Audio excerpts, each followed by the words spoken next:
अस्सलामुअलैकुम स्टूडेंट्स। आज हम एनालिटिकल रीजनिंग का पोर्शन स्टार्ट करने जा रहे हैं। एनालिटिकल रीजनिंग जो कि बहुत इम्पोर्टेंट है। आप जितने भी ये एनटीएस के टेस्ट दें, जैसे कि गेट सब्जेक्ट, गेट जनरल, इन सब के लिए मोस्ट इम्पोर्टेंट पोर्शन और ये सबसे मुश्किल टॉपिक समझ जाता है। और आई थिंक अगर आप इसकी प्रैक्टिस करें कुछ, ठीक है, कुछ क्वेश्चंस की 8-10 क्वेश्चंस की प्रैक्टिस कर लें तो आपको आइडिया हो जाएगा ये कैसे करने हैं, ठीक है। और इंशाल्लाह आप इस पोर्शन में फुल मार्क्स ले सकते हैं, ठीक है। और इजीली कोई भी गेट का टेस्ट आप क्लियर कर सकते हैं एंड नेट का भी, ओके जी। तो हमारे पास फर्स्ट क्वेश्चन है, इन नादराबाद कॉलोनी ये स्टेटमेंट गिवन होगी, ठीक है। और इस स्टेटमेंट से रिलेटेड 4 या 5 या 3 या 2 क्वेश्चंस पूछे जाते हैं, ठीक है जी। देखें, इन नादराबाद कॉलोनी में कंट्रैक्टर विल बिल्ड 5 हाउसेज, 5 मकान बनाएगा on a street that currently has no houses on it, ठीक है। अभी तक उसमें कोई घर नहीं है, ठीक है। और कंट्रैक्टर ने 5 घर बनाने हैं। The contractor will select from 7 different models. उन जो घरों के मॉडल हैं उनके नाम दे दिए हैं ABCDEFG, 7 किस्म के मॉडल हैं और उनमें से 5 घर उसने बनाने हैं, ठीक है। और इन रिस्ट्रिक्शन उसने लगा दी हैं कि इन रिस्ट्रिक्शंस को मद्देनज़र रखते हुए आपने 5 घर सिलेक्ट करने हैं। इन मॉडल्स में से 5 मॉडल सिलेक्ट करने हैं।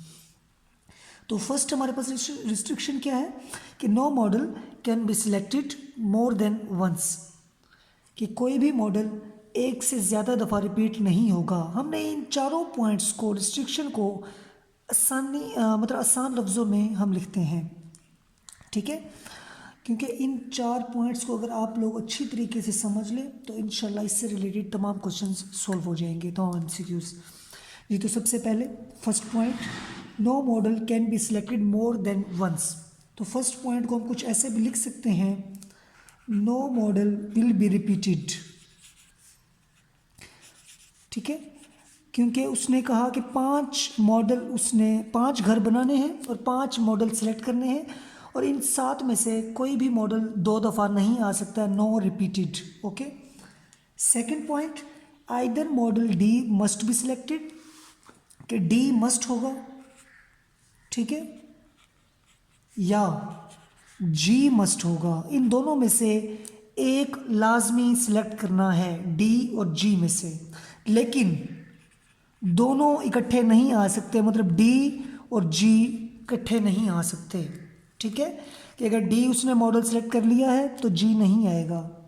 इसी तरह थर्ड पॉइंट कि इफ़ एफ इज सिलेक्टेड, अगर एफ सिलेक्ट है देन सी मस्ट, ठीक है। अगर एफ सिलेक्ट करेगा तो सी मस्ट करना पड़ेगा, मगर अगर सी सिलेक्ट करे, ठीक है, तो एफ के लिए लाजमी नहीं है, ठीक है। दोबारा सुन लें ये पॉइंट कि अगर एफ सिलेक्ट करेगा तो सी भी करना पड़ेगा, इसलिए इम्प्लाइज डैट कि मस्ट करना है। लेकिन उलट इसका उल्टी कंडीशन गिवन नहीं है कि अगर सी सिलेक्ट करेगा तो एफ कर भी सकता है, नहीं भी कर सकता, ठीक है। इसी तरह फोर्थ पॉइंट कि अगर बी सिलेक्ट करेगा तो D can not be selected, कि बी, ठीक है, और डी इकट्ठे नहीं आ सकते। जैसे डी और जी इकट्ठे नहीं आ सकते, बिल्कुल वैसे ही बी और डी इकट्ठे नहीं आ सकते, ठीक है। अब क्वेश्चन की तरफ आते हैं और याद रखिएगा इन क्वेश्चंस में अगर आपका पहला एमसीक्यूज ठीक हो गया तो 90% चांसेस होते हैं कि बाकी क्वेश्चंस भी आपके ठीक होंगे, ठीक है।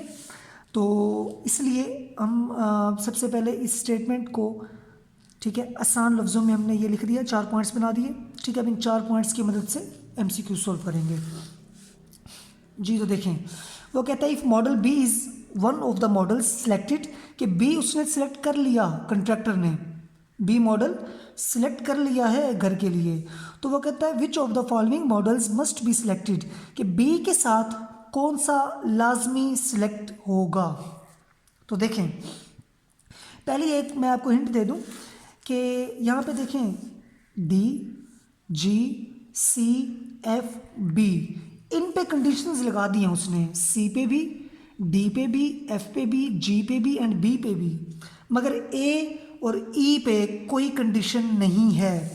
तो इसलिए हम ए और ई को नहीं देखेंगे कहीं भी। ठीक है, ये आसान शॉर्टकट मैं आपको बता रहा हूँ। If model B is one of the models, अगर बी सिलेक्ट है तो बताएं इनमें से कौन सा सिलेक्ट करेंगे। जी, पहला पॉइंट ये तो नहीं हो सकता। वजह, क्योंकि हमने कहा था कोई भी रिपीटेड नहीं हो सकता। अगर उसने बी सिलेक्ट कर लिया तो अगेन बी नहीं होगा दूसरे घर के लिए। इसी तरह अगर बी सिलेक्ट है तो क्या जी आ सकता है? देखें बी पे और जी पे, बी और जी के साथ कोई रिलेशन है या नहीं है। अच्छा, सबसे पहले तो ये देखें, बाकी देख लेते हैं। एफ और सी को देखें। हमने कहा था कि अगर एफ सिलेक्ट होगा तो सी मस्ट सिलेक्ट होगा। ठीक है, तो इसलिए इन दोनों के बारे में हम कुछ नहीं कह सकते, और ई पे तो कोई कंडीशन ही नहीं है। ठीक है, और एफ और सी अकेले अकेले नहीं आ सकते। ठीक है, तो बचा हमारे पास जी। जी कैसे आ सकता है? देखें, अगर उसने कहा था बी अगर आएगा तो बी के साथ डी नहीं आ सकता, एक बात। और दूसरी बात, अगर डी आएगा तो उसके साथ जी नहीं आ सकता। इसका मतलब डी तो नहीं, डी को तो हम कैंसिल कर देते हैं बी के साथ भी और जी के साथ भी। तो फिर हमारे पास बी के साथ कौन सा रिलेशन बचा? क्योंकि बी डी के साथ नहीं आ सकता, तो बी किसके साथ आएगा? बिल्कुल जी के साथ। तो इसलिए ये हमारा ऑप्शन करेक्ट है, कौन सा? जी।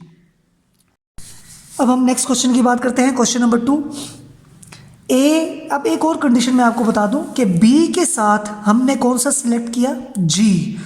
ठीक है, तो इसका मतलब एक और कंडीशन हमारे पास बन गई, तो आप उसको 5 का नाम दे दें कि बी सिलेक्ट हो गया जी के साथ। ठीक है, बी और जी इकट्ठे आ सकते हैं, लेकिन बी और डी भी इकट्ठे नहीं आ सकते, डी और जी भी नहीं आ सकते। ओके, अब देखें कि अगर A, B and E are 3 models, कि ये 3 मॉडल्स सिलेक्ट कर लिए उसने। अब ये बताना है कि इन, वो कहता कौन से 2 मॉडल्स हम इनमें से सिलेक्ट कर सकते हैं। ठीक है, हमने चेक करना है ए, बी और ई के साथ कौन कौन से मॉडल आ सकते हैं। ठीक है, पहली बात, ए और ई पे कोई कंडीशन नहीं है, तो आपने इसको चेक ही नहीं करना, इसका किसी के साथ रिलेशन। ठीक है, क्योंकि हमने जितनी भी कंडीशंस लिखी थी ए और ई उसमें नहीं थे। बी पे कंडीशंस हैं, बी क्योंकि यहाँ पे है, बी के साथ हम कौन से 2 सेलेक्ट कर सकते हैं ये देखना है। बी के साथ हम डी नहीं कर सकते सिलेक्ट, और इसी तरह डी के साथ जी नहीं कर सकते। ठीक है, तो देखें बी के साथ डी नहीं कर सकते, तो जिसमें डी आएगा वो कैंसिल। इसमें डी आ रहा है तो ये भी कैंसिल। अगर इस और किसी में डी नज़र आ रहा है आपको? बिल्कुल नहीं, तो बाकी ऑप्शन हो सकते हैं। उसके बाद ये भी कैंसिल हो रहा है, क्योंकि थर्ड पॉइंट ये था कि अगर एफ सिलेक्ट होगा तो सी मस्ट बी सिलेक्टेड, मगर यहाँ पे जस्ट एफ है, सी नहीं है, तो ये भी कैंसिल। ठीक है, इसी तरह ये आ सकता है। ठीक है, अगर एफ भी है और सी भी है, मगर बाकी कंडीशंस देखते हैं तो ये भी आ सकता है, क्योंकि हमने कहा था कि अगर सी सिलेक्ट है तो एफ हो भी सकता है, नहीं भी हो सकता। अब इन तीनों को चेक करते हैं। पहले सबसे पहले डी देखें ऑप्शन। हमने कहा था, ये 5th पॉइंट लिखा था कि अगर बी सिलेक्ट होगा तो जी मस्ट बी सिलेक्टेड, तो बी के साथ जी ने लाजमी आना है। तो जिस ऑप्शन में जी है वो आ सकता है, बाकी नहीं आ सकते। तो देखें इस ऑप्शन में भी जी नहीं है तो ये भी कैंसिल, इस ऑप्शन में भी जी नहीं है तो ये भी कैंसिल, इस ऑप्शन में जी है तो ये आ सकता है। तो क्या जी के साथ सी आ सकता है? बिल्कुल आ सकता है, क्योंकि हमने कहा था कि अगर सी सिलेक्ट होगा तो एफ हो भी सकता है, नहीं भी हो सकता।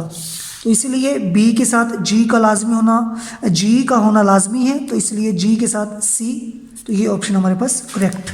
ठीक है, ओके जी। अब नेक्स्ट देखते हैं हमारे पास 3rd MCQs जी। ये देखें, which of the following is an acceptable combination. Of models date can be selected for street, कि हमने 5 मॉडल सेलेक्ट करने थे, तो उनमें वो ये कह रहा है इन 5 मॉडल्स हर ऑप्शन में गिवन है, तो कौन से 5 हम सिलेक्ट कर सकते हैं। तो देखें क्या ये सिलेक्ट कर सकते हैं। सबसे पहले तो ये देखें बी और डी इकट्ठे नहीं आ सकते, तो जिसमें बी और डी इकट्ठे हैं वो कैंसिल, ये भी बी और डी इकट्ठे हैं कैंसिल, ठीक है। और किसी में बी और डी ये भी इकट्ठे हैं, ये भी कैंसिल, और ये बी और जी इकट्ठे हैं, ठीक है। यहाँ पे ये ऑप्शन हमने ये 2 कैंसिल कर दिया। अब मज़ीद देखते हैं डी और जी भी इकट्ठे नहीं आ सकते, तो ये भी कैंसिल, ठीक है। और हमने ये कहा था कि अगर एफ़ सिलेक्ट करेंगे तो सी लाजमी करना पड़ेगा, तो जिसमें एफ़ है और सी नहीं है वो भी कैंसिल। देखिए इसमें एफ़ है और सी नहीं है, तो ये ऑप्शन भी क्या हो जाएगा, बिल्कुल कैंसिल हो जाएगा। तो कौन सा ऑप्शन बचा ये, तो ये हम सिलेक्ट कर सकते हैं, ठीक है। अब देखिए क्या ये कंडीशन सारी सेटिस्फाई करती हैं। अगर एफ सिलेक्ट है तो सी भी सिलेक्ट हो सकता है, ठीक है, एक बात, ठीक है। अगर एफ सिलेक्ट है तो सी भी सिलेक्ट हो सकता है, इसलिए ये ऑप्शन वैलिड है।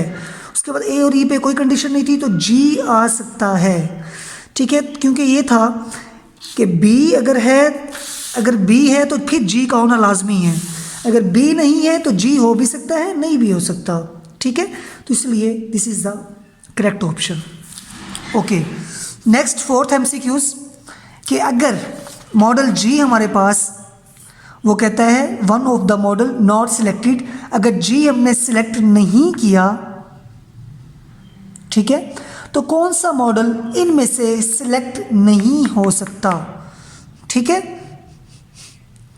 देखें अगर जी है मतलब बी और जी इकट्ठे मतलब आना है, ठीक है, बी और जी ने क्या हमारे पास इकट्ठे आना है, ठीक है। तो यहाँ पे हम कह सकते हैं, ठीक, कि अगर जी सिलेक्ट नहीं कर रहे, ठीक है, अगर जी सिलेक्ट नहीं कर रहे तो फिर बी भी सिलेक्ट नहीं करेंगे। वजह, क्योंकि हमने कहा था कि अगर बी हमने सिलेक्ट कर लिया तो फिर जी का सिलेक्ट होना लाजमी है, ठीक है। तो इसका मतलब ये ऑप्शन हमारे पास क्या है, करेक्ट है, क्योंकि बी सिलेक्ट नहीं कर सकते तो इसका मतलब जी भी सिलेक्ट नहीं करेंगे। ओके, ठीक है। तो इंशाल्लाह हम हर लेक्चर के अंदर एक एनालिटिकल रीजनिंग की स्टेटमेंट लेंगे, उससे रिलेटेड तमाम क्वेश्चंस को हम शॉर्ट ट्रिक्स में करने की कोशिश करेंगे, ठीक है स्टूडेंट्स। तो उम्मीद है आप लोगों को क्लियर हो गया होगा, ठीक है। थैंक यू सो मच, अल्लाह हाफिज़।